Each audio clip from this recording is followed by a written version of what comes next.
ये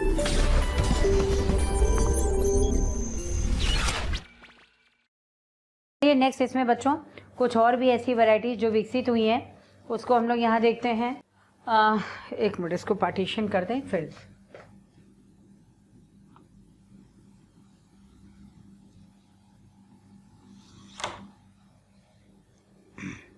चलिए इसमें देखते हैं बच्चों। इसमें एक आध नाम और आता है, जैसे भिंडी है ना, भिंडी है। तो भिंडी में जनरली क्या होता है, भिंडी के पत्तों में आप देखोगे तो जो भिंडी की क्या कहते हैं उसको, वेन्स, जो वेन्स जाती है ना इसमें शिरा, उन शिरा के किनारे किनारे पीला रंग आ जाता है, वहाँ से क्लोरोफिल नष्ट हो जाता है। तो येलो वेन मोजाइक ऑफ भिंडी कहते हैं, और वो भिंडी एबेल मॉस्कस एस्कुलेंटस के नाम से है। ठीक है, एबेल मॉस्कस एस्कुलेंटस। और इसके साथ साथ बच्चों यहाँ मूंग बीन की वैरायटी है जो यहाँ जीन के स्थानांतरण से बनी है। मतलब मूंग बीन जो वैरायटी है वो तो उत्परिवर्तन से बनी है, और जो भिंडी है वो जीन के स्थानांतरण से बनी हुई है। अगर उत्परिवर्तित वैरायटी आपसे पूछा जाए तो आपसे मूंग बीन पूछा जा सकता है। ठीक है, चलिए तो इसमें लिखिए, यहाँ लिखते हैं भिंडी।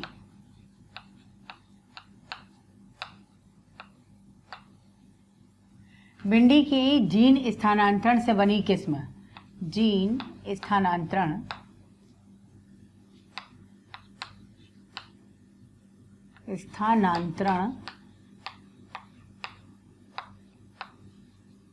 से बनी किस्म से बनी या विकसित किस्म, ये जीन के स्थानांतरण से बनी हुई है। ठीक है, ये मैं स्पेशली किसकी बात कर रही हूँ, भिंडी की। तो ये जो है आप यहाँ पे लिखोगे Abelmoschus esculentus, Abel मॉस्कस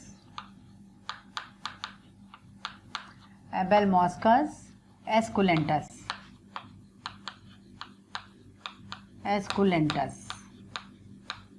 Abel मॉस्कस esculentus. ठीक है, किसके लिए प्रतिरोधी होगी, येलो वेन मोजाइक ऑफ भिंडी।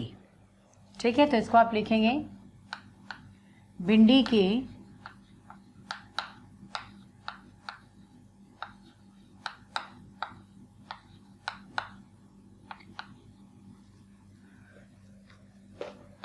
पीला मोजाइक रोग, पीला मोजाइक रोग प्रतिरोधी। ये प्रतिरोधी वैरायटी है, प्रतिरोधी। और इसी को बच्चों यहाँ पर परभानी क्रांति के नाम से भी जाना गया। ठीक है, तो इसको कहते हैं परभानी क्रांति।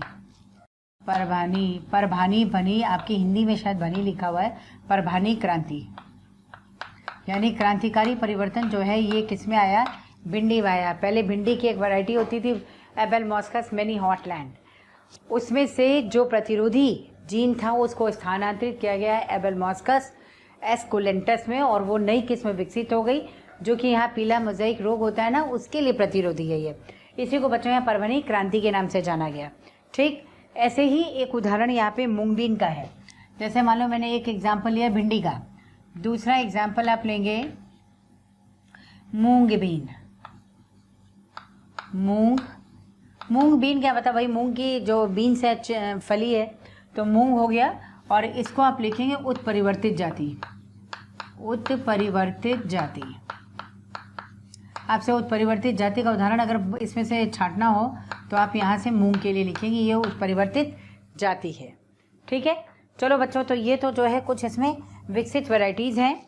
अब इसके बाद जो है आपको यहाँ पे पढ़ना है कुछ किस्में इस तरीके से भी विकसित की गई कि उस पौधे में आकारिकी, मतलब वाहे आकारिकी, जैसे एक पेड़ दिखाई देता है ना कि वो वृक्ष है या वो जो है क्या कहते हैं शाख है या शुभ है, इसी वो उसकी क्या हो गई आकारिकी की, वो बाहर से देखने में कैसा है। इसी तरह से कुछ किस्में जो है बच्चों वो आकारिकी में परिवर्तन करके, कुछ आंतरिक कारिकी में परिवर्तन करके, और कुछ जो है यहाँ पे बायोकेमिकल चेंजेस किए गए, जैव रासायनिक परिवर्तन करके ऐसी किस्में विकसित की गई जो कि यहाँ पर क्या थी, पर्टिकुलरली आप ये कह सकते हो कि ये जो है कीटों के लिए, पीड़कों के लिए प्रतिरोधी बन गई। तो नेक्स्ट आपको लिखना है, इसको यहाँ पे डिवाइड करते हैं। ये तो बिल्कुल अलग आपने बनाया है। अब नेक्स्ट मैं यहाँ पे लिखने जा रही हूँ। आप लिखेंगे कीट, कीट, कृमि व पीड़क प्रतिरोधी जातियां। पीड़क प्रतिरोधी जातियां या प्रतिरोधी किस्में।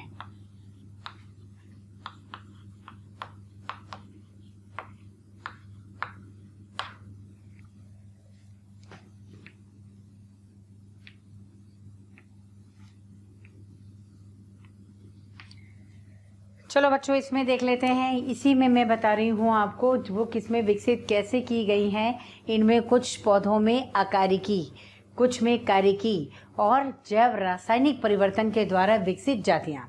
तो आप एक स्टेटमेंट लिख देना, इसमें लक्षण क्या है इसका। तो इसमें स्टेटमेंट लिखिएगा, हाँ यहाँ पे लिखिएगा अकारिकी, अकारिकी, कारिकी,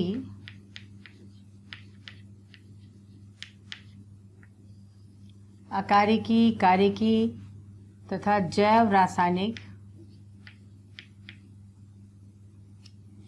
जैव रासायनिक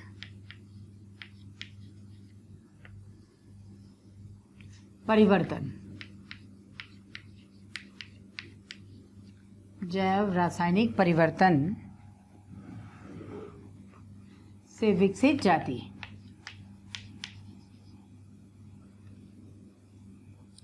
से विकसित जातियां या विकसित किस्में।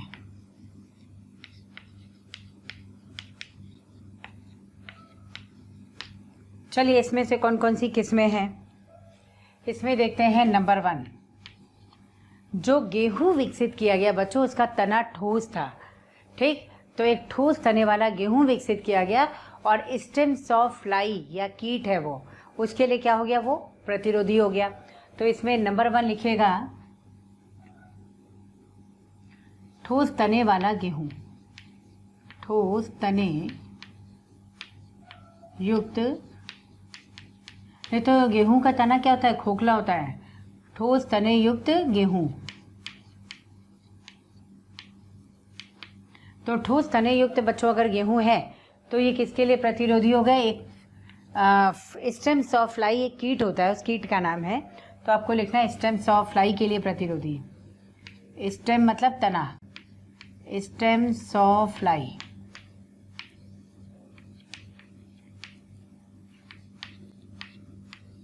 स्टेम ऑफ फ्लाई प्रतिरोधी।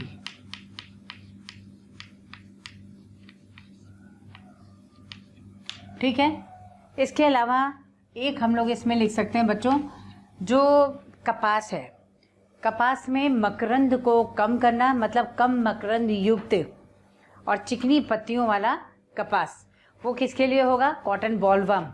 जो कॉटन बॉल होती है ना, कॉटन बॉल, उसमें एक वर्म होता है, कीड़ा होता है जो उसमें छेद कर देता है, उसके लिए प्रतिरोधी है। तो नेक्स्ट आपको लिखना है, इसको लिखिए कम मकरंद, कम मकरंद युक्त,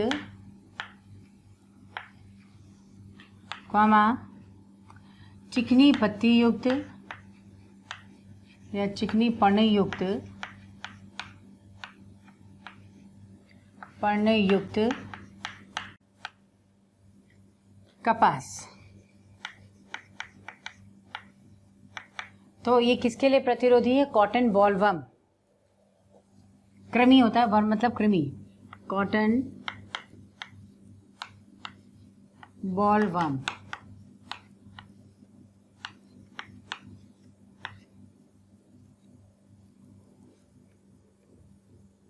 कॉटन बॉल वर्म,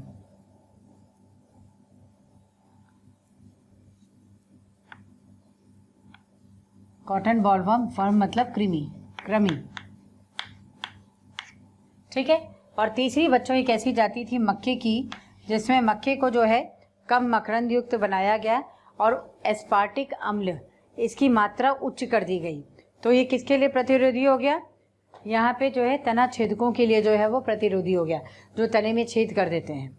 ठीक है, तो आपको नेक्स्ट लिखना है कम मकरंद युक्त उच्च एस्पार्टिक अम्ल, उच्च एस्पार्टिक अम्ल, एस्पार्टिक अम्ल युक्त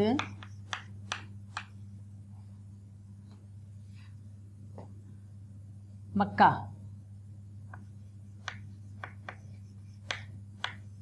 मक्का, तो बच्चों ये किसके लिए प्रतिरोधी होगा? ये प्रतिरोधी होगा यहाँ पर तना छेदकों के लिए।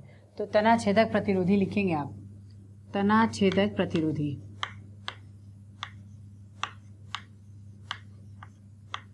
तना छेदक प्रतिरोधी। ऐसे ही कुछ जातियां हैं बच्चों जो यहाँ पे आपको एक टेबल और बनानी है। जैसे आपने 5 यहाँ पे लिखे हैं उदाहरण, वैसे ही 3 उदाहरण वाले जो है एक आपको और टेबल बनाना है। ठीक है, तो चलो फटाफट टेबल बना लो। ऐसे बनाते हैं इसमें।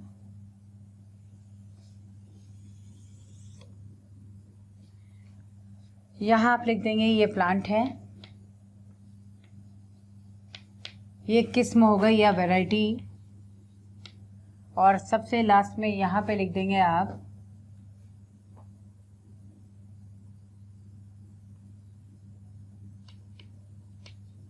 वाहक कौन है इसका। ठीक है ना, तो यहाँ पे सबसे पहले नाम आप लिखेंगे सरसों, नंबर 2 सेम, और नंबर 3 भिंडी या ओकरा के नाम से है, ओकरा या भिंडी, ओकरा या भिंडी, भिंडी। ठीक, सरसों के लिए जो वैरायटी है बेटा, जब मैंने यहाँ से इसको ऐसे कनेक्ट करना, देखो गेहूं था, गेहूं में जो है बर्फ गिर गई और सोने की चमक कहाँ चली गई? सरसों में। सरसों में जब सोने की चमक चली गई तो ये सरसा क्या हो गया? गौरवान्वित हो गया, उसका नाम रख दिया गया पूसा गौरव। तो आप ऐसे याद रखो, पूसा गौरव, इस जाति का नाम था पूसा गौरव। और ये किसके लिए प्रतिरोधी थी? तो वाहक आप लिखेंगे यहाँ पर एफिड। एफिड एक बेटा कीट होता है, ठीक है, उसके लिए प्रतिरोधी है एफिड।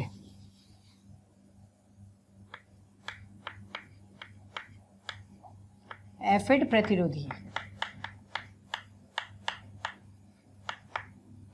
एफिड प्रतिरोधी। चलिए इसी तरह से सेम है, तो इसका नाम होगा Pusa same 2 same 3, Pusa same 2 same 3, same 2 same 3। ठीक है, इस तरह से लिख सकते हो। और ये किसके लिए था? एफिड है, जैसिड है और स्टेम बोरर्स है। यहाँ लिखेंगे एफिड कॉमा जैसिड, सब कीट है बेटा, जैसिड।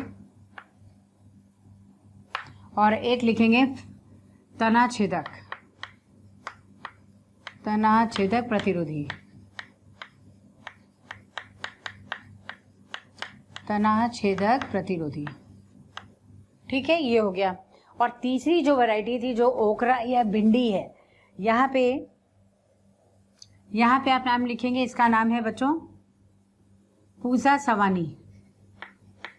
पूसा सवानी, 1.25 किलो भिंडी से याद रखो, पूसा सवानी। ठीक है, तो ये पूसा सवानी है। आपसे ये पूछा जा सकता है कौन सी वैरायटी किसकी है और कौन सी वैरायटी किसके लिए प्रतिरोधी है। तो ये पूरा टेबल आपको ये याद रखना है, यहाँ पे ये याद रखना है, ये पूछा जा सकता है या फिर इस तरह का होगा। तो पूसा सवानी में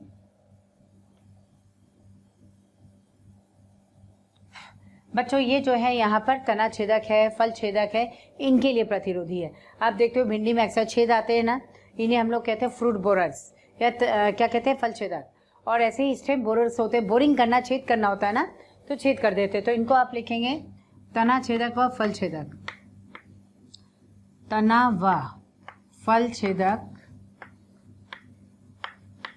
प्रतिरोधी, प्रतिरोधी। चलिए, तो ये तो बच्चों जो है ये इतनी वैरायटीज हैं, इनको फटाफट फास्ट एकदम नोट कर लो। ये आपसे पूछे जाते हैं, ये आपको ध्यान रखना है। इसके बाद नेक्स्ट हम लोग सिंगल सेल प्रोटीन के बारे में बात करेंगे, लेकिन पहले आप इसको नोट करो। थैंक यू स्टूडेंट, हमें इतना प्यार देने के लिए। डेली काफ़ी संख्या में स्टूडेंट हमारी वीडियोस को देख रहे हैं और उसका लाभ उठा रहे हैं। बच्चों, आप सभी से मेरी ये रिक्वेस्ट है कि प्लीज़ नीचे दिए गए डिस्क्रिप्शन में दिए गए लिंक को प्रेस करिए और अपना एनरोलमेंट कराइए। बच्चों, इसके साथ ही जिन बच्चों को यहाँ पर डाउट सेशन की भी ज़रूरत है, साथ ही मटेरियल्स की भी ज़रूरत है, वो सभी हमारे प्रीमियम कोर्सेज़ को भी रजिस्ट्रेशन करवा सकते हैं। बच्चों, आई होप कि आप लोगों ने यहाँ तक नोट कर लिया होगा। जल्दी से हम लोग सिंगल सेल प्रोटीन की बात करते हैं। यहाँ पर सिंगल सेल प्रोटीन या एकल कोशिका प्रोटीन क्या होता है?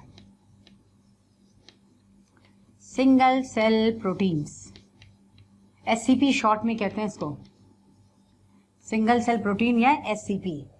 तो लिख लेते हैं भाई, यहाँ पे लिखो पहले सिंगल सेल प्रोटीन्स, या इसको कहा जाता है शॉर्ट में SCP। SCP के फॉर्म में भी बच्चों क्वेश्चन आता है, इसे ध्यान से सुनो। अब ये होता क्या है, एक कोशिकीय इतने छोटे छोटे जीव जिनमें प्रोटीन की मात्रा उच्च हो, उनको विकसित कराया जाता है और इनको विकसित करके प्रोटीन सप्लीमेंट के रूप में इसका उपयोग किया जाता है। ठीक है, जैसे मान लो किसी में प्रोटीन की कमी है तो प्रोटीन की गोलियां दी जाती है ना, टैबलेट्स दी जाती है ना। ये टैबलेट्स कैसे विकसित होंगी? एक छोटे छोटे सूक्ष्म जीव जो होते हैं, उन सूक्ष्म जीव, एक कोश की सूक्ष्म जीवों को विकसित करा के। लेकिन बच्चों, ऐसा ज़रूरी नहीं कि आप सिंगल सेल प्रोटीन में जो है एक कोशिकीय जीव हों, बहुकोशिकीय भी हो सकता है, लेकिन पहले विकसित किया गया था तो ज़्यादातर इनमें एक कोशिकीय जीव थे। ठीक है, तो आपको लिखना है एक कोशिकीय सूक्ष्म जीवियों को, या लिखो उच्च प्रोटीन युक्त एक कोशिकीय सूक्ष्म जीवों का क्या लिखोगे भाई? उत्पादन, जिनका उपयोग प्रोटीन के सप्लीमेंट के रूप में किया जाए, उन्हें हम कहते हैं सिंगल सेल प्रोटीन। चलो भाई जल्दी से इसको लिखते हैं। इसका शॉर्ट फॉर्म क्या है? तो आप लिखेंगे एकल कोशिकीय। इसमें जनरली उदाहरण ही आता है बच्चों, तो आप ऐसे लिखेंगे एकल कोशिकीय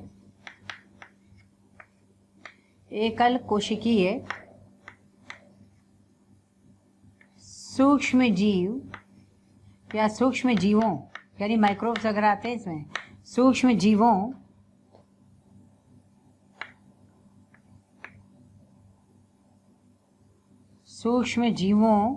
का उत्पादन प्रोटीन सप्लीमेंट के रूप में है। प्रोटीन सप्लीमेंट के रूप में। अब उदाहरण कौन कौन सा है मैं बताती चली हूँ। सप्लीमेंट के रूप में, तो जब भी आपसे पूछा जाए what is single cell protein, तो आप बोलोगे it is production of microbial biomass in the form of protein supplement. तो यहाँ पे कौन कौन से हो सकते हैं, इसका एग्जाम्पल हम लोग लेते हैं। चलो सबसे पहले एग्जाम्पल नंबर 1, क्लोरेला। ठीक है, ये आपसे सब पूछे गए बेटा। क्लोरेला को तो हम लोग यहाँ पे स्पेस एल्गा या अंतरिक्ष शैवाल भी कहते हैं। क्यों कहते हैं भाई? इसलिए कि हमारी मर्जी, ऐसा नहीं होता है। अंतरिक्ष शैवाल इससे कहते हैं बच्चों कि जब स्पेस फ्लाइट में या अंतरिक्ष की तरफ, या जो लोग अंतरिक्ष में जाते हैं वहाँ पर भोजन के रूप में इसका उपयोग किया जाता है, प्लस ये वहाँ से CO2 को हटाकर ऑक्सीजन भी उपलब्ध कराता है। इसे स्पेस एल्गा कहते हैं, अंतरिक्ष शैवाल।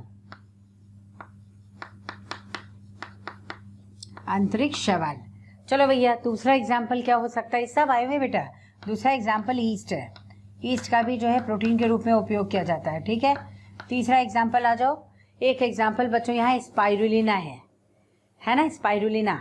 तो स्पाइरुलिना से ये भी कहा जाता है कि ये जो है प्रदूषण को कम करता है, वायु प्रदूषण को कम करता है। भैया स्पाइरुलिना जो कि प्रोटीन के रूप में इसका उपयोग हो रहा है, आप सोचो ये किस तरह से जो है क्या कहते हैं, वायु प्रदूषण को कम करेगा। तो आपको मैं बता दूं, जो पोटैटो प्रोसेसिंग प्लांट है बच्चों, यानी पोटैटो से जो भी चीज़ें बनाई जा रही है उसकी प्रोसेस करने वाले जो प्लांट्स होते हैं, वहाँ पे जो इसका वेस्ट निकलता है ना, पोटैटो की प्रोसेसिंग कर दी और जो वेस्ट निकला, उस वेस्ट में इस बैक्टीरिया को ग्रो करा,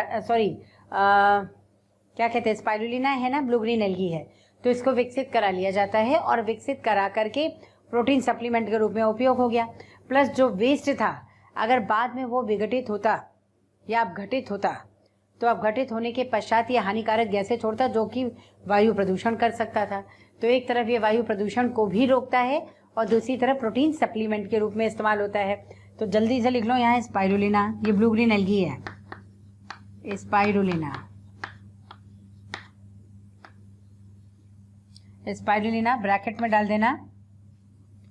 पोटैटो,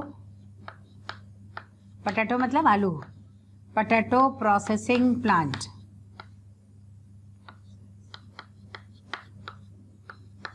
पोटैटो प्रोसेसिंग प्लांट से निकले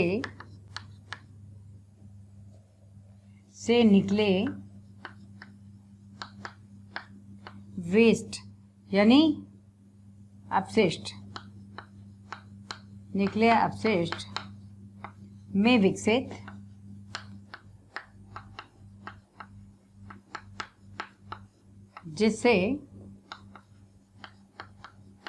जिससे वायु प्रदूषण कम होता है, जिससे वायु प्रदूषण भी कम होता है, जिससे वायु प्रदूषण भी कम होगा, ये लिखोगे, ठीक है। और सबसे मज़ेदार है बच्चों, एक बैक्टीरिया है यहाँ पर, फ्यूजेरियम भी आता है, और एक सबसे मज़ेदार है, एक ऐसा बैक्टीरिया है जो कि मिथाइलोफिलस मिथाइलोट्रॉफस, उसकी तुलना गाय से की गई है कि भाई चलो 250 किलो की गाय है, लेकिन प्रतिदिन या 24 घंटे में क्या करती, 200 ग्राम प्रोटीन दे रही है। जबकि 250 ग्राम अगर मिथाइलोफिलस मिथाइलोट्रॉफस बैक्टीरिया ले लिया जाए तो 24 घंटे में ये जो है यहाँ पर 25 टन प्रोटीन उत्पन्न करता है। तो आप सोच सकते हो एक टन में जो है 25 टन प्रोटीन, आप टन समझ लो, तो कितना सारा प्रोटीन उत्पन्न करता है। Who is best? गाय हमारी माता है, माता तक ठीक है, लेकिन प्रोटीन सप्लीमेंट के रूप में बात किया जाए तो बैक्टीरिया ज़्यादा अफेक्टेड है, ठीक है। तो अगला एग्जाम्पल लिखो यहाँ पर, फोर्थ, मिथाइलोफिलस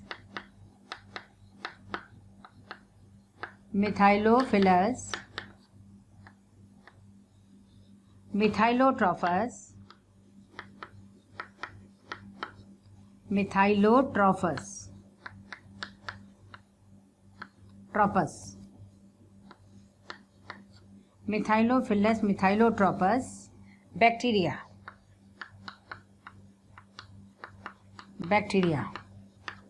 ठीक है। इसमें आपको एक डेटा दिया गया है 200, अगर यहाँ इसको मैंने 250 ग्राम ले लिया, मान लो 250 ग्राम है, तो ये क्या करेगा, यहाँ पे 25 टन प्रोटीन प्रोड्यूस करता है बच्चों, 25 टन प्रोटीन पर डे। एक दिन की बात है ये, तो पर डे की बात कर रहा है ये, 25 टन प्रोटीन प्रोड्यूस करता है। जबकि अगर मैं गाय की से तुलना करूँ ना, गाय, ये एनसीईआरटी ने आपको डिफरेंस दिया है, जिससे आपको लिखना है। जबकि गाय 250 केजी की गाय है, यानी कि 250 किलो की गाय ली हमने। जैसे हमने 250 ग्राम बैक्टीरिया ले लिया, वैसे 250 किलो हमने गाय ले ली नहीं, 250 केजी वेट काऊ है ये, ठीक। तो 250 केजी की काऊ है और ये केवल और केवल बच्चों 200 ग्राम्स प्रोटीन प्रोड्यूस करती है, प्रोटीन्स पर डे। तो आप सोच सकते हैं दोनों में डिफरेंस कितना है, ठीक है। तो बच्चों ये तो जो है यहाँ पर, अब ये जो सारी आप लोग वैरायटीज़ देख रहे हो ना, और ये जो प्रोटीन है, सिंगल सेल प्रोटीन की किस तरह से प्रोटीन का उत्पादन कर रहा है, आपसे जानते हैं उदाहरण क्या क्या पूछा जा चुका है। क्लोरेला आ चुका है आपसे, ईस्ट है, स्पाइरुलिना है, इन सब पे क्वेश्चन आया हुआ है। तो आपको नीट लिख लेना है, यहाँ पे सब नीट में आया हुआ है बेटा। अब बच्चों इसके बाद, अभी तक तो भाई पेट भरने की समस्या थी स्वतंत्रता के बाद, और अब आपको देखना है बेटा, पेट भरने लगा तो अब ये हुआ कि भाई पोषक तत्वों की मात्रा कम है, उसकी भी पूर्ति की जाए।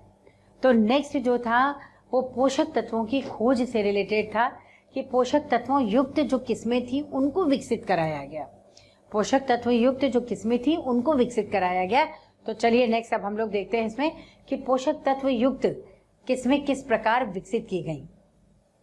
बच्चों इसमें अब हम लोग पढ़ेंगे, अभी तक हम लोगों ने पढ़ा कौन कौन सी जो है वैरायटीज़ जो है विकसित की गई हैं, कौन से जो है इसमें फसलें विकसित की गई हैं, किस तरह की किस्में विकसित की गई हैं। अब तुम ये सोचो कि जब बहुत सारी किस्में विकसित हो गई, प्रोटीन युक्त जो है बहुत सारे सप्लीमेंट्स आ गए, तो अब ज़रूरत थी यार, जब इंडियंस का पेट भरने लगा तो ज़रूरत हो गई, किसकी ज़रूरत हो गई, अपौष्टिक तत्वों की, क्योंकि पेट भरने लग गया था। जैसे होता है ना कि हमें खाना नहीं मिल रहा, बहुत तेज भूख लगी, यार कुछ भी मिल जाए खा लो इसको, वैसे ही होता है ना। और उसके बाद पता चला अब आइसक्रीम खानी है, अब स्वीट खानी है, मिठाइयाँ खानी है, आइसक्रीम खानी, जलेबियाँ खानी, क्यों? क्योंकि पेट भर गया है, अब अच्छी अच्छी चीज़ों की डिमांड हो रही है। ऐसा ही इंडिया में भी है। क्या आप सोचो कि जब नई नई किस्में विकसित कर दी गई और सबका पेट भरने लगा कि भाई गेहूं है बहुत ज़्यादा हो रहा है, गन्ना भी हो गया, चलो धान भी हो गया, चावल वावल भी होने लग गया, तो अब पौष्टिक तत्वों की ज़रूरत ज़्यादा पड़ी।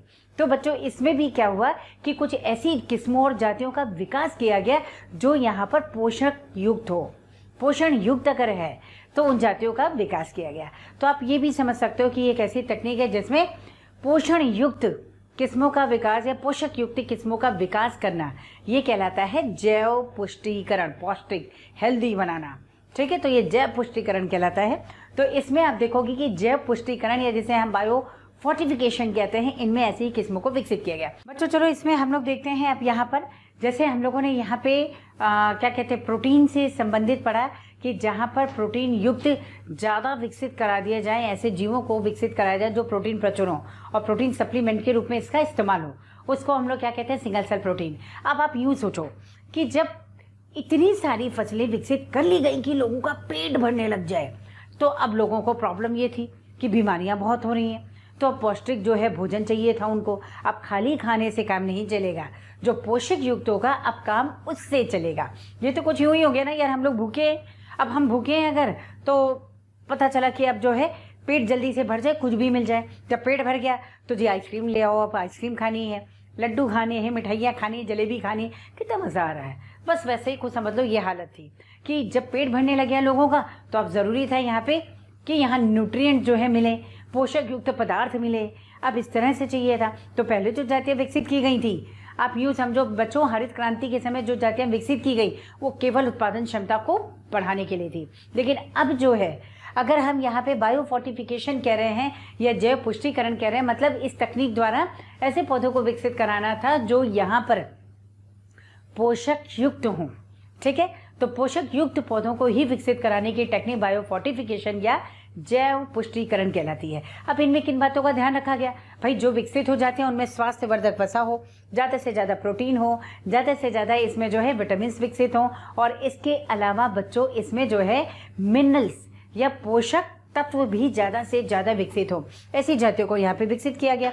इसमें आप समझ सकते हो जैसे गेहूं है, तो जो गेहूं वाली जाति है इसमें आप देखिएगा कि गेहूं उच्च प्रोटीन युक्त गेहूं को विकसित किया गया, जिसे एटलस 66 कहा गया। ठीक है, और इसी तरह से जो है कुछ सब्जियों को और मक्के को विकसित कराया गया। अब आप सोचो मक्के की जो जाति विकसित हुई, इसमें अमीनो अम्ल ज़्यादा विकसित किया गया, उसमें स्पेशली जो है वो लाइसिन है।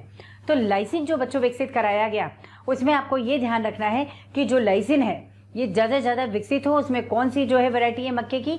प्रोटीना शक्ति रतन, राइट। ऐसी सब्जियों को विकसित कराया गया बच्चों जिसमें ज़्यादा विटामिन हो।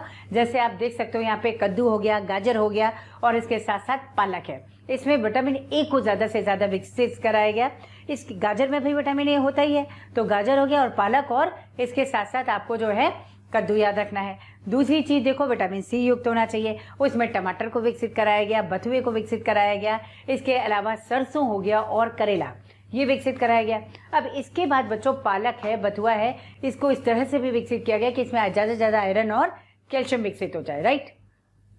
तो ये सारी वैरायटी हमने लिखी है। अब एक चीज़ ध्यान से मेरी सुनना कि जो यहाँ गोल्डन राइस है, चावल की वैरायटी है, ये जो है यहाँ पर विटामिन ए युक्त विकसित की गई। लेकिन बच्चों ये ट्रांसजेनिक क्रॉप है, ये जीन के स्थानांतरण से बना है और बायोटेक विधि द्वारा बना हुआ है।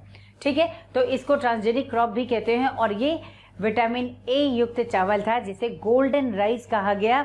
इसका मतलब आंखों की चमक आ गई, गोल्डन राइस को देख के, सोने को देख करके चमक आ गई। विटामिन ए थी, से चमक तो आनी ही थी। ठीक है, चलो बच्चों, तो ये तो हो गया भिन्न प्रकार की किस तरह से किस्मों को विकसित किया गया।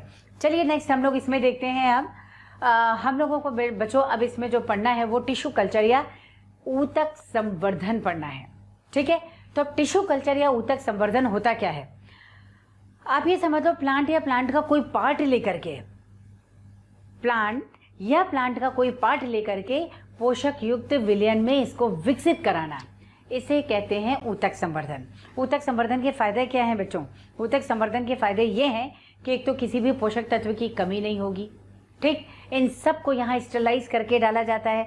इससे बच्चों होगा क्या, इसमें कवक हो गए, वायरस हो गए, इन सब का कोई अटैक नहीं होता, इनके लिए ये प्रतिरोधी हो जाते हैं। मतलब आप यूँ कह दो कि इससे जो भी फसल विकसित हो रही है वो क्या हो रही है, सारी रोग रहित फसलें विकसित हो रही हैं, इसलिए इसमें उत्पादन क्षमता भी बढ़ जाती है और ये पौष्टिक भी होते हैं, राइट।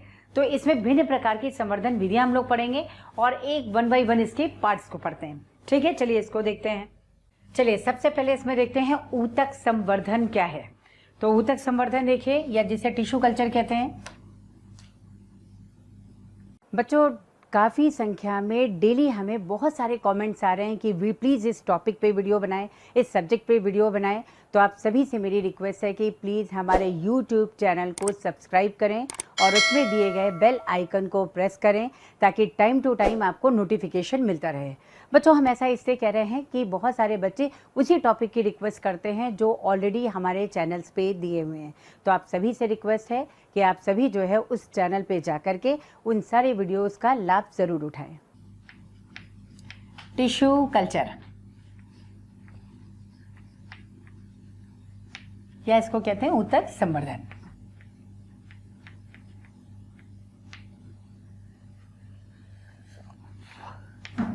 ऊतक संवर्धन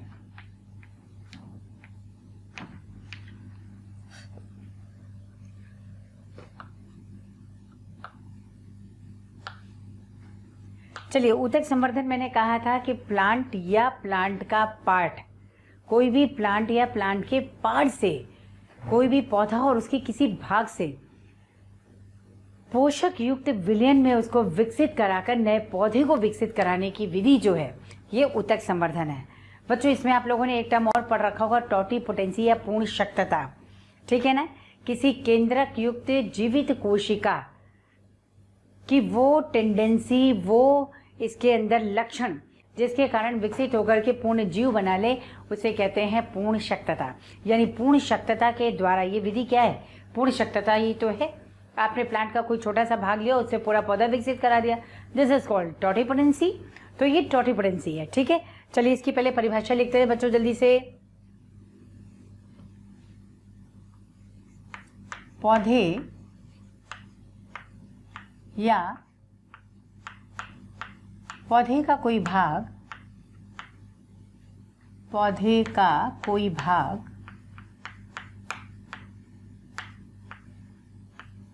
पौधे या पौधे का कोई भाग पोषक युक्त विलयन में, पोषक युक्त विलयन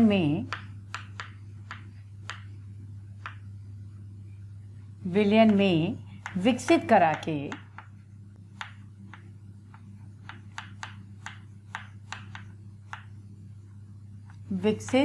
के नए पौधे को विकसित कराने की विधि, नए पौधे को विकसित कराने की विधि,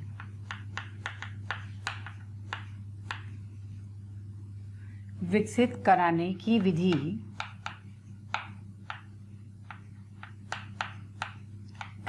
विधि जिसे पूर्ण शक्तता या टॉटिपोटेंसी भी कहा गया, जिसे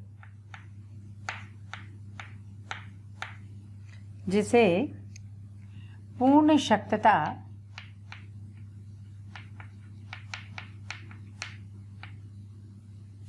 शक्तता भी कहा गया।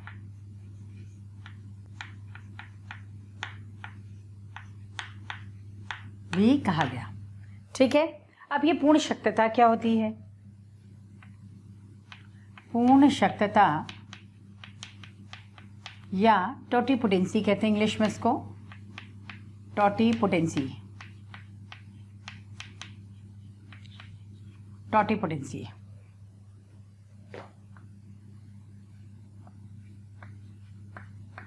बेटा पूर्ण शक्तता और टॉटिपोटेंसी की खोज का श्रेय जो जाता है वो स्टीवर्ट नाम के वैज्ञानिक को जाता है।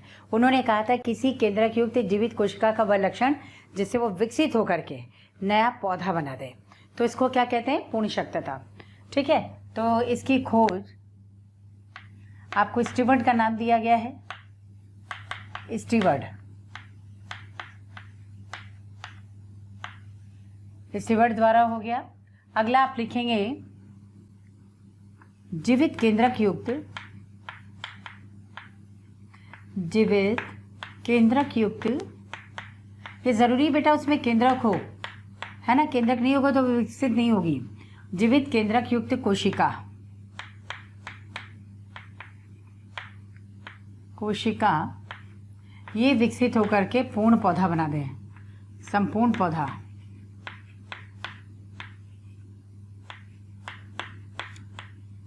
संपूर्ण पौधा बना दें। ठीक है, तो इसको हम लोग क्या कहते हैं, टोटिपोटेंसी। बच्चों अब एक चीज़ ध्यान रखना है, पौधे का जो भाग लिया जाता है या पौधे को जिसको लिया जाता है, वैसे तो जनरली ऊतक लेते हैं, तो जो भी भाग लिया जाता है उसको हम लोग कहते हैं एक्सप्लांट या कर्तोतक कहते हैं इंग्लिश में। ठीक है, लेकिन इसके पहले आप लोग ये जान लो, इसको विकसित कराने के लिए सबसे पहले पौधे को सोडियम हाइपोक्लोराइड से निर्जर्मीकृत करते हैं, और इसके अलावा जो भी यहाँ पे उपकरण का इस्तेमाल हो रहा है, जो भी यहाँ पे पात्र का उपयोग हो रहा है, इन सब का स्टरलाइजेशन, इवन सोल्यूशन का भी स्टरलाइजेशन जो है, भाई सोल्यूशन ले लो और इसके अलावा पौधे को ले लो, ये दोनों जो है स्टरलाइज किसके द्वारा होंगे, सोडियम हाइपोक्लोराइड के द्वारा। और अगर मैं ये कह दूँ जो पात्र है, जो बाकी चीज़ें हैं, इनका अगर स्टरलाइजेशन देखा जाए, निर्जर्मीकृत किया जाए, तो किससे करेंगे बच्चों, एक ऑटोक्लेव आता है, उस ऑटोक्लेव में करते हैं करीब आधे घंटे तक रख के। ठीक है, तो ये जो है यहाँ पर करीब आधे घंटे तक रख करके ऑटोक्लेव में इसको निर्जर्मीकृत करते हैं। ठीक है, चलिए तो इसमें देखते हैं, चलिए बच्चों इसमें देखते हैं निर्जर्मीकृत, इसका निर्जर्मीकृत इसको कैसे करते हैं, निर्जर्मीकरण। तो निर्जर्मीकरण कैसे करेंगे, आपको ऐसे लिखना है, पौधे व विलयन, पौधे या विलयन, इसको कैसे करते हैं बच्चों, तो पौधे या विलयन को सोडियम हाइपोक्लोराइड द्वारा, यहाँ लिखेंगे सोडियम हाइपोक्लोराइड द्वारा, सोडियम हाइपोक्लोराइड द्वारा,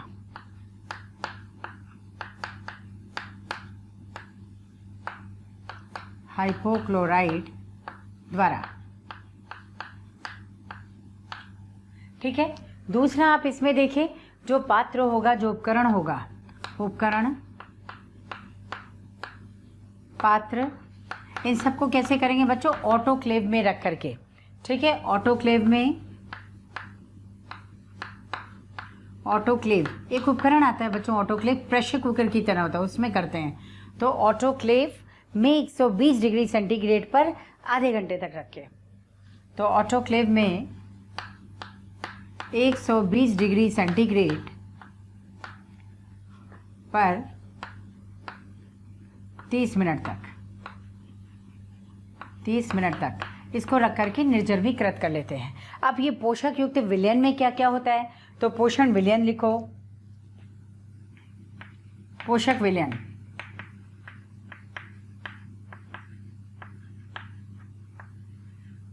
पोषक विलयन में क्या क्या होना चाहिए बच्चों, पोषक विलयन में शर्करा का कोई स्रोत होना चाहिए, इसके साथ साथ ऑक्सिन, जिब्रेलिन, साइटोकाइनिन होनी चाहिए, कुछ विटामिन मिनरल्स होने चाहिए, मिनरल्स वगैरह होने चाहिए ना, हार्मोन तो हो गया, मिनरल्स वगैरह होने चाहिए, ये सब मिलकर के पोषण माध्यम बनाता है।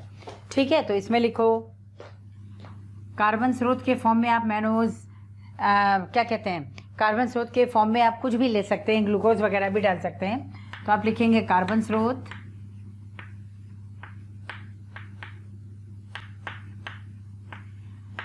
ऑक्सिन, जिब्रेलिन यानी जिब्रेलिक एसिड, साइटोकाइनिन, अब इसका कोई भी सोर्स रख सकते हैं। साइटोकाइनिन बच्चों नारियल के पानी में ज़्यादा होता है, नारियल का पानी ले लो।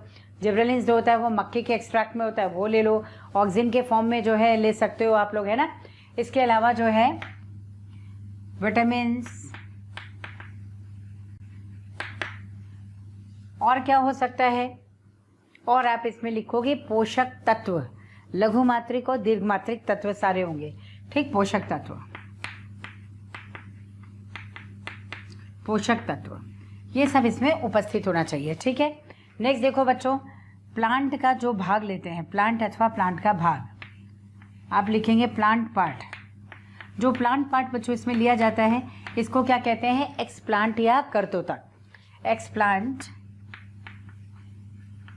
एक्सप्लांट, या इसको हम लोग हिंदी में कहते हैं कर्तोतक, कर्तोतक। ठीक है, चलिए अब इसमें किस किस प्रकार का जो है संवर्धन माध्यम, मतलब किस प्रकार का संवर्धन हो सकता है। पहला हम लोग बच्चों कहते हैं टिश्यू कल्चर।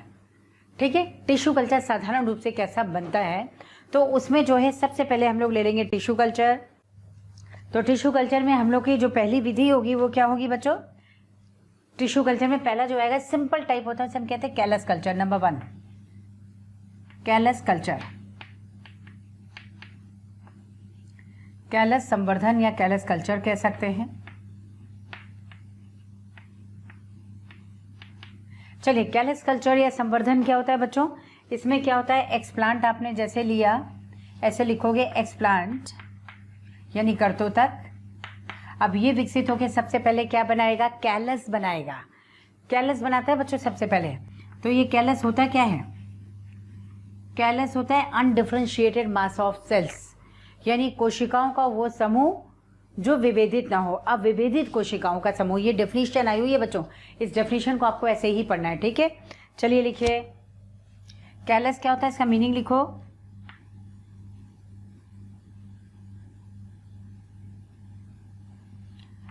अविभेदित, यानी विभेदन नहीं हुआ है कि कौन सा इसमें तना बनाएगा, कौन सा मूल्य बनाएगा, कौन सा पन्नी बनाएगा, ये कोई विभेदन नहीं है। तो आप लिखना है अविभेदित, अविभेदित कोशिकाओं का समूह, अविभेदित कोशिकाओं का समूह। ठीक है, चलिए अब ये कैलस विकसित करेगा बच्चों, तो क्या बनाएगा, तो जो कैलस विकसित होता है, ये कैलस विकसित करके बच्चों यहाँ पे बनाता है, आपने सुना होगा एम्ब्रियोइड या भ्रूणाभ, यानी भ्रूण का आभास देने वाले। सत्य भ्रूण तो नहीं है ना भाई, दो युग्मकों के मिलने से भ्रूण बनता है ना। ऐसा थोड़ी होता है कि कोई तना उखाड़ा उसको विकसित करा लिया। मान लो गुलाब का पेड़ है, उसकी डंडी को उखाड़ा और नया पेड़ विकसित करा लिया, तो क्या मतलब ये भ्रूण हो गया, नहीं हुआ ना। लेकिन भ्रूण का आभास दे रहा है, इसलिए इसको हम कहते हैं भ्रूणाभ या एम्ब्रियोइड। चलो लिखो जल्दी से इसको, एम्ब्रियोइड या इसको कहते हैं भ्रूणाभ, भ्रूण का आभास देने वाला। ठीक है, ये तो हो गया बच्चों ऐसा। अब एक इसमें आता है बच्चों सस्पेंशन कल्चर या निलंबक संवर्धन। निलंबक संवर्धन क्या है, बिल्कुल ऐसा ही है, लेकिन उसको इतना तेजी से हर वक्त घुमाते ही रहते हैं, इसको स्थिर नहीं होने देते हैं, बराबर उसको इस तरह से घुमाते रहते हैं, गति कराते रहते हैं, ताकि इसमें ऊतक जो है एक जगह एकत्रित ना होने पाए, छोटे छोटे टुकड़े हो जाएं इसके। तो छोटे छोटे जब टुकड़े हो जाते तो हर टुकड़ा विकसित होकर के एक नया पौधा बना देगा ना, यानी एक ही संवर्धन से बहुत सारे पौधे विकसित होगा। इसका फायदा ये है। ठीक, अब इसमें करते क्या है हम लोग बराबर संवर्धन माध्यम को दूसरे में पलट पलट के दूसरे संवर्धन माध्यम में रखते रहते हैं। ठीक है, तो इसको हम कहते हैं सब कल्चरिंग। अब इस तरह का अगर सब कल्चरिंग करोगे और बराबर उसको जो है हमेशा इसको गति कराते रहते हैं, तो इससे होगा क्या, सबको उचित रूप से वायु ऑक्सीजन मिलेगी। ठीक है, पोषकों का वितरण समान रूप से हो जाएगा, है ना। और एक छोटे से मतलब यूँ कह सकते हो ये प्रोपग्यूल से, छोटे माइक्रो प्रोपगेशन या सूक्ष्म संवर्धन कहते हैं ना, तो एक छोटे से संवर्ध से कई सारे संख्या में या एक बड़ी संख्या में पौधों की प्राप्ति हो जाती है। ये सबसे बड़ा फायदा है। जो इसके लाभ आपसे पूछे गए हैं किसमें, दिल्ली पीएमटी में, तो ये आने की चांसेस बच्चों ज़्यादा है। ठीक है, अगला जल्दी से लिख लो। Number 2 suspension culture. सस्पेंशन यानी इसको कहते हैं निलंबक,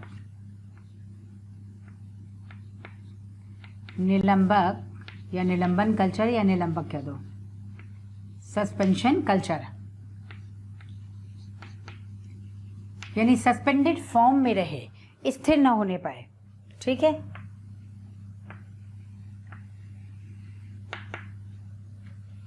इसमें लिखो संवर्धन माध्यम को,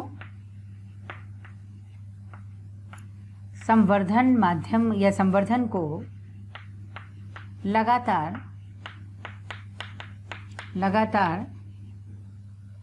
गति कराते हैं या लगातार घुमाते हैं, जिससे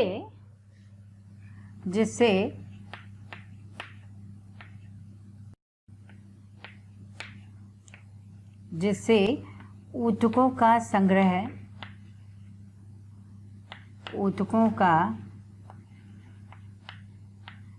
नहीं होता।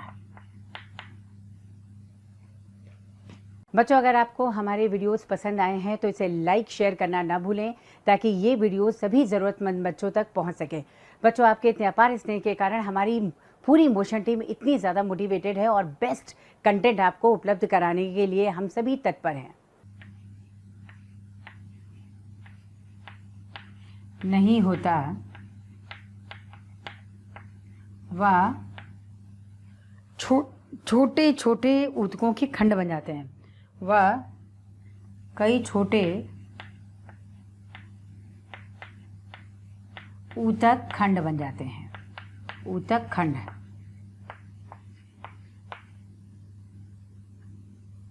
ऊतक खंडों की प्राप्ति।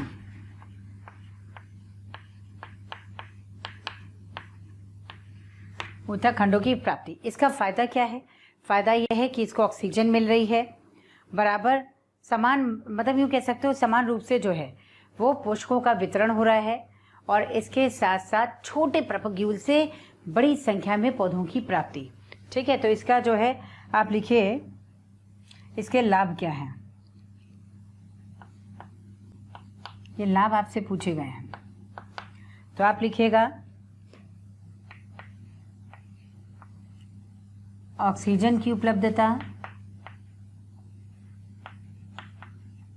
ऑक्सीजन की उपलब्धता। दूसरा लिखेंगे समान रूप से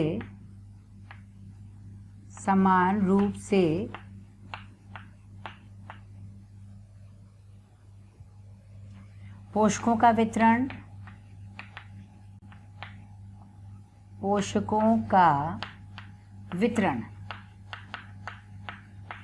और सबसे जो इम्पोर्टेंट है वो क्या है? सबसे इम्पोर्टेंट है कि एक छोटे प्रवर्ध से बड़ी संख्या में पौधों की प्राप्ति। ये सबसे इम्पोर्टेंट है बच्चों। अगला लिखिएगा छोटे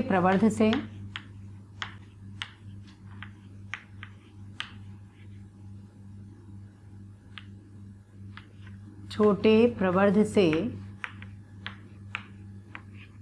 बड़ी संख्या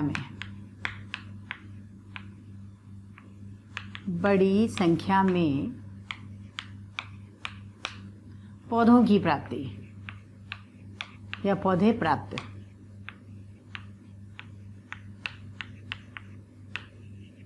मतलब एक छोटा सा प्रवर्ध लिया था और छोटे से प्रवर्ध से इतने सारे पौधे प्राप्त हो जाते हैं। ये सबसे इम्पोर्टेंट है जो आपसे पूछा जाता है। ठीक है, चलो बच्चों, इसमें एक और आता है मेरिस्टम कल्चर, या इसको विभजोतक संवर्धन कहते हैं। चलिए अगला लिखते हैं मेरिस्टम कल्चर, मेरिस्टम, या इसको हम लोग कहते हैं विभजोतक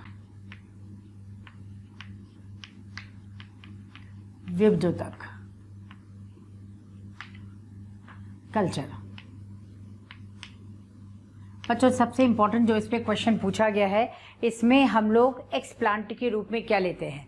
तो एक्सप्लांट के रूप में हम लोग क्या करते हैं, एक तो यहाँ पर जो है एपिकल मेरिस्टम या शीर्षस्थ विभजोतक ले सकते हैं, और इसके साथ साथ कक्षस्थ कलिका भी ले सकते हैं। ठीक है, कक्षस्थ विभजोतक कह दो या कक्षस्थ कलिका कह दो, दोनों एक ही चीज़ है, इनको विकसित करा सकते हैं। तो अगला आप लिखेंगे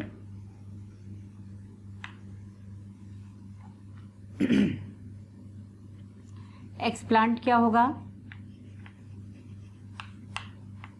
एक्सप्लांट बच्चों यहाँ पे होगा शीर्षस्थ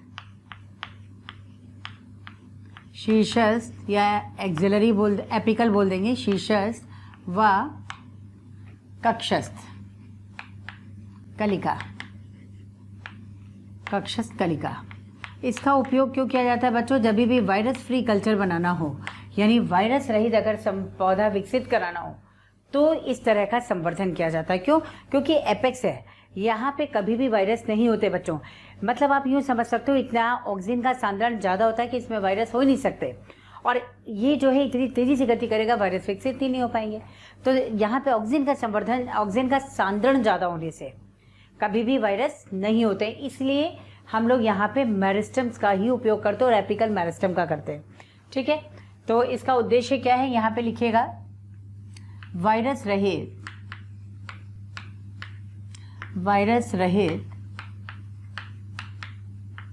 पौधे प्राप्त करने के लिए, वायरस रहित पौधे प्राप्त करने के लिए।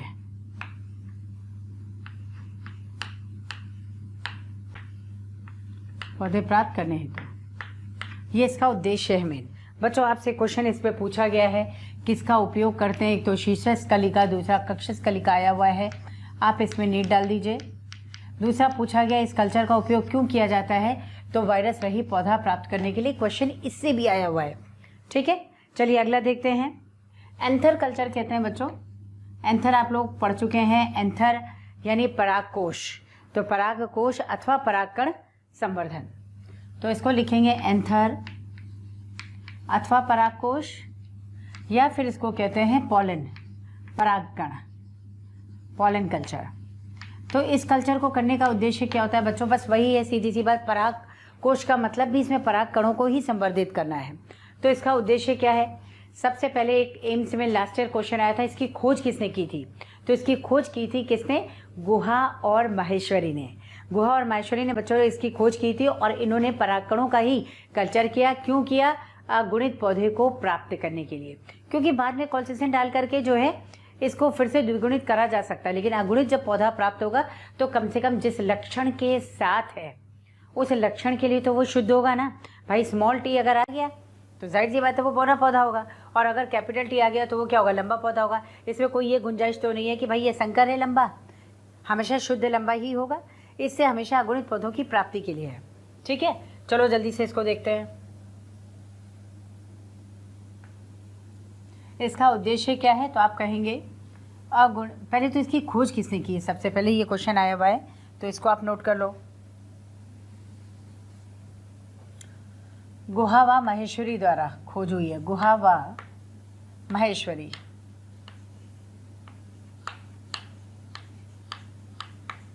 गुहा व माहेश्वरी ने इसकी खोज की थी। और अब आप इसमें लिखेंगे अगुणित, अगुणित ब्रैकेट में लिखिएगा शुद्ध लक्षण, शुद्ध लक्षण वाले या शुद्ध लक्षण युक्त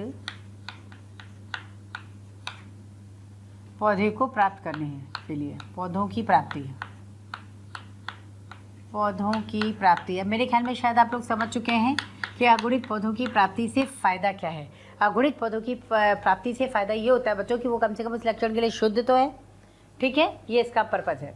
चलिए नेक्स्ट, एक होता है बच्चों एम्ब्रियो या भ्रूण, एम्ब्रियो या इसको भ्रूण का कल्चर कहते हैं, या इसको हम लोग कहते हैं भ्रूण रक्षा भी, भ्रूण रक्षा। अब भ्रूण रक्षा का पर्पज़ क्या है भाई, क्या मतलब है इसका। आप ये सोचो कि बहुत सारे ऐसे पौधे हैं बच्चों जिसमें भ्रूण जो है कभी भोजन की कमी से, कभी हार्मोन की कमी से, कभी सही प्रकाश काल नहीं मिल पाया, इस वजह से वो क्या होते हैं, विकसित नहीं हो पाते हैं, मृत हो जाते हैं, नष्ट हो जाते हैं। भाई भ्रूण को विकसित होने के लिए क्या चाहिए, हार्मोन चाहिए। मान लो हार्मोन की कमी हो गई, हो सकता है भोजन की कमी हो गई है, हो सकता है कि सही प्रकाश काल ना मिला हो, तो भ्रूण क्या होता है, नष्ट हो जाता है। तो ऐसे भ्रूण को पहले ही सुरक्षित रख लिया जाता है और उसको संवर्धित कर लिया जाता है। इसका मतलब ये जो भ्रूण है ये सही में हाइब्रिड है। ठीक है ना, सही में संकर होगा ना, ये तो पहले ही युग्मकों की संलयन से बना है, तो संकर ही होगा। चलिए तो इसमें जल्दी से लिख लीजिए, आप लिखोगे भोजन अथवा हार्मोन, हार्मोन अथवा सही प्रकाश काल की कमी, सही प्रकाश काल की कमी से, की कमी से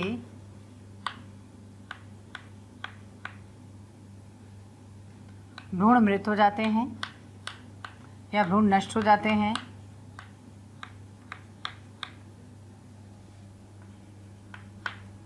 भ्रूण नष्ट हो जाते हैं, अतः उन्हें सुरक्षित रखने के लिए एम्ब्रियो कल्चर, अतः सुरक्षा हेतु अतः उन्हें पहले ही सुरक्षित कर लिया जाता है, पहले ही संवर्धित कर दिया जाता है, संवर्धित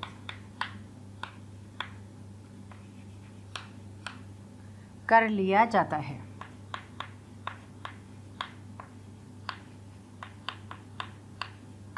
कर लिया जाता है तो इसे कहते हैं भ्रूण रक्षा। और ये हमेशा कैसा होगा बच्चों? हाइब्रिड होगा, संकर होगा। चलिए नेक्स्ट इसमें आता है प्रोटोप्लास्ट कल्चर। लास्ट इसमें आपको पढ़ना है प्रोटोप्लास्ट कल्चर। बच्चों यहाँ पे आपसे प्रोटोप्लास्ट की डेफिनेशन पूछी गई है। तो प्रोटोप्लास्ट कल्चर होता क्या है, प्रोटोप्लास्ट क्या होता है, सबसे पहले तो यही जानना है। प्रोटोप्लास्ट का मतलब होता है भित्ति रहित कोशिका, ये है प्रोटोप्लास्ट। तो इसकी डेफिनेशन ऐसे ही शॉर्ट में लिख लो। प्रोटोप्लास्ट का मतलब है, प्रोटोप्लास्ट का मतलब होता है भित्ति रहित कोशिका, भित्ति रहित कोशिका।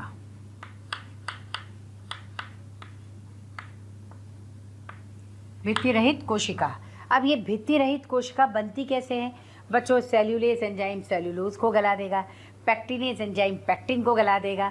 और किसी भी पौधे की अगर आप देखोगे तो किसी भी पौधे की बच्चों जो भित्ति बनी होती है या कोशिका भित्ति होती है वो पैक्टोसेल्यूलोज की बनी है, वो हट गया तो अपने आप क्या मिल गया? प्रोटोप्लास्ट मिल गया। चलिए तो इसमें देखते हैं कैसे होगा। सबसे पहले मान लीजिए कि इससे कौन कौन से जो है पौधे विकसित कराए गए हैं। तो जैसे मान लीजिए मैंने कहा एक टमाटर लिया गया, टमाटर कोशिका, टमाटर की कोशिका ले ली गई। और दूसरी जो है मान लो यहाँ पे आलू, आलू की कोशिका, ठीक है, आलू कोशिका ले ली गई। अब इन दोनों को बच्चों यहाँ पर पैक्टिनेज और सेल्यूलेज एंजाइम से इसको ट्रीट कर देते हैं। यहाँ लिखो पैक्टिनेज, पैक्टिनेज व सेल्यूलेज, सेल्यूलेज एंजाइम से इसको क्रिया करा देते हैं। तो इससे क्या होगा? कोशिका भित्ति इसकी जो है वो हट जाती है। ठीक, अब ये क्या बन गया? प्रोटोप्लास्ट बन गया। जैसे मान लो मैंने ऐसे लिखा है तो ये बन जाता है बच्चों इस तरह से प्रोटोप्लास्ट, ऐसे ये भी बन गया। ये टमाटर का प्रोटोप्लास्ट और ये आलू का प्रोटोप्लास्ट है। तो इसको लिखेंगे आप, ये क्या है? प्रोटोप्लास्ट, प्रोटोप्लास्ट, ठीक है। अब ये प्रोटोप्लास्ट दोनों का बन गया। अब इन प्रोटोप्लास्ट को आपस में संलयित करा देते हैं। ठीक है, कैसे संलयित होगा? या तो इलेक्ट्रिक करंट से होगा, या फिर सोडियम नाइट्रेट से हो सकता है, या फिर जो है यहाँ पर पॉलीइथाइलिन ग्लाइकॉल, इससे इन दोनों को संलयित करा देते हैं। तो आपको ये ध्यान रखा गया, केमिकल बोला गया है आपसे कि प्रोटोप्लास्ट कल्चर के लिए दोनों प्रोटोप्लास्ट को संलयित किस रसायन के द्वारा करते हैं, ये क्वेश्चन भी आ गया है।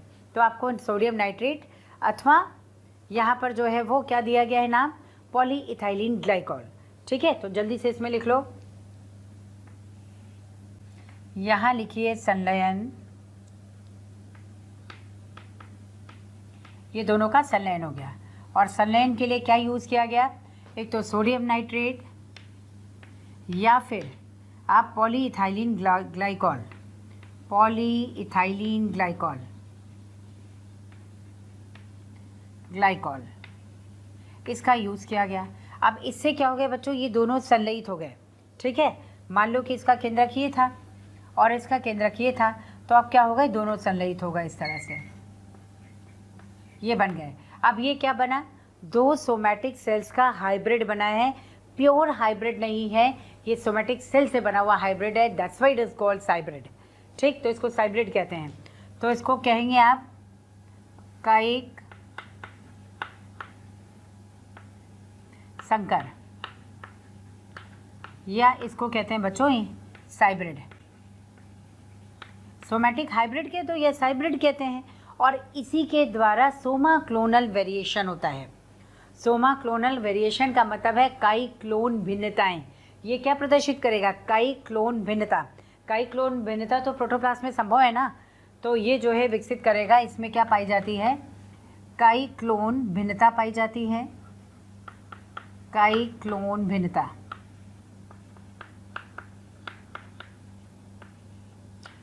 काई क्लोन भिन्नता ये पाई जाती है, या इसको हम लोग कह सकते हैं सोमा क्लोनल वेरिएशन।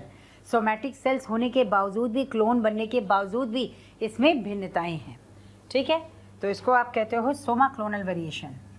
इस पे भी क्वेश्चन आया हुआ है, सोमा क्लोनल वेरिएशन। वेरिएशन मतलब भिन्नता। बच्चों इसको भी टिक कर लो, ये भी क्वेश्चन आया हुआ है। कई भिन्नता पे क्वेश्चन नीट डाल दो, कई बार रिपीट हुआ है, इससे इसको आपको पढ़ना है। चलिए अब इससे कौन कौन से पौधे विकसित कराए गए, तो आपको ध्यान रखना है। यहाँ पर एग्जाम्पल ले लो, कौन कौन से इसमें एग्जाम्पल आएंगे।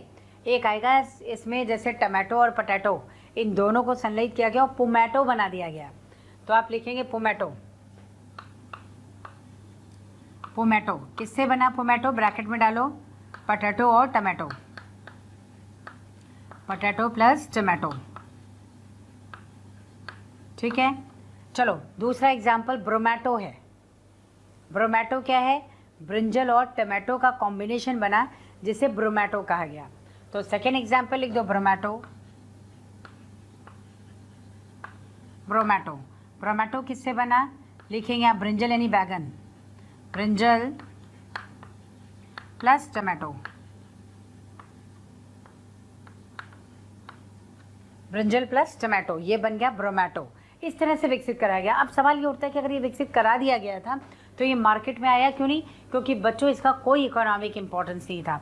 जो ऑलरेडी पोटैटो, ऑलरेडी टमाटो से बना हुआ था, जो न्यूट्रिएंट उसमें थे वही इसमें भी पाएंगे, तो इसको डेवलप क्यों कराया जाए भाई? एडिशनली कोई न्यूट्रिएंट अगर डेवलप हो रहा है तब तो बात है, नहीं तो बेकार है। ठीक है, तो इससे इसको मार्केट में डेवलप नहीं कराया गया। बच्चों यही सारी टेक्निक है जिसे हम लोग माइक्रो प्रोपोगेशन भी कहते हैं। तो माइक्रो प्रोपोगेशन का मतलब है सूक्ष्म आवर्धन। एक सूक्ष्म आवर्धन से बड़ी संख्या में पौधों को विकसित कराना, इसे कहते हैं सूक्ष्म आवर्धन। और ये क्वेश्चन भी आपसे पूछा गया है, ठीक है, कि सूक्ष्म आवर्धन क्या है। तो सूक्ष्म आवर्धन का मतलब होता है एक सूक्ष्म आवर्धन से बड़ी संख्या में पौधों को विकसित कराना, इसे हम कहते हैं सूक्ष्म आवर्धन या micro propagation. It is a process to develop a large number of plant from micro propagule. एक छोटे से संवर्ध से बड़ी संख्या में पौधों को विकसित कराना, इसे हम कहते हैं माइक्रो प्रोपोगेशन या सूक्ष्म संवर्धन। ठीक, तो ये जो है आप लोग लिख लीजिएगा। एक इसमें और रह गया है, यही सारी तरीके हैं। यहाँ मैं लिख दे रही हूँ, इधर स्पेस नहीं है, आप इधर से देख लीजिएगा। माइक्रो प्रोपोगेशन, माइक्रो प्रोपोगेशन, ये जो सारी विधि है ये वही है, माइक्रो प्रोपोगेशन, या इसको कहते हैं सूक्ष्म आवर्धन। सूक्ष्म आवर्धन, तो यही विधि हो गई ना सूक्ष्म आवर्धन की। मतलब एक सूक्ष्म प्रवर्ध से बड़ी संख्या में पौधों को विकसित कराना। तो शॉर्ट में मैं लिख दे रही हूँ, आप नीट डाल दो। यहाँ पे नीट में क्वेश्चन आया हुआ है, यहाँ लिख दीजिए नीट। इसमें डेफिनेशन आई हुई है बच्चों, परिभाषा इसकी। तो आप लिखेंगे सूक्ष्म प्रवर्ध, जिसको विकसित कराना उसको प्रवर्ध कहते हैं। सूक्ष्म प्रवर्ध, एक सूक्ष्म प्रवर्ध से बड़ी या सूक्ष्म प्रवर्ध से कई पौधों की विकसित होना, कई पौधे, कई पौधों का विकास। ये बच्चों सूक्ष्म प्रवर्ध है जो आपसे पूछा गया है कि माइक्रो प्रोपोगेशन क्या होता है। ठीक है, अब मेरे ख्याल में तो ऑलमोस्ट सारी चीज़ें कंप्लीट हो ही चुकी हैं। अब आपको इसमें बस जो है ध्यान रखना है कि किस तरह से आपको इसको पढ़ना है। इसमें से कौन से पॉइंट पूछे जा सकते हैं कि मान लीजिए आपसे पूछा जाए कि अगुणित पौधा विकसित कराना तो किसका कल्चर करोगे, तो आपको कहना है पराग कण का है। ठीक है, पराग कण का है, या लघु बीजाणु गुरु बीजाणु का करा जाता है। एक ही चीज़ तो है लघु बीजाणु, गुरु बीजाणु की बात कर दो उससे भी विकसित होता है। ठीक, इसके अलावा बच्चों अगर आपसे ये पूछा जाए कि भ्रूण को बचाने के लिए जो है क्या होता है, तो भ्रूण रक्षा कह सकते हैं या एम्ब्रियो कल्चर कहते हैं। ठीक, आपसे पूछा जाए कि वायरस फ्री प्लांट को डेवलप करने के लिए क्या करना है, तो मेरिस्टेम कल्चर है। बड़ी संख्या में विकसित कराना एक छोटे से प्रवर्ध से, तो आप क्या दो सस्पेंशन कल्चर विधि, कहीं लिखा है हम लोगों ने, सस्पेंशन कल्चर विधि हो गई। ठीक है, तो इस तरह से बच्चों आपसे क्वेश्चन आता है। एक छोटा सा टॉपिक है लेकिन इनसे क्वेश्चन कई बार टेबल के फॉर्म में या 1-2 एग्जाम्पल बेस्ड क्वेश्चन आ जाते हैं बच्चों। इससे इसको आपको बहुत अच्छे से प्रिपेयर करना है। आप इसके क्वेश्चन करिए और बिल्कुल जो है सारे क्वेश्चन करके एकदम अपना कॉन्फिडेंस इंक्रीज करिए। ओके बच्चों, थैंक यू। बच्चों, अगर आपको मेरी वीडियोस पसंद आई है तो बाकी के कंटेंट के लिए इस नंबर पे कॉल करें 180021217999। Thank you.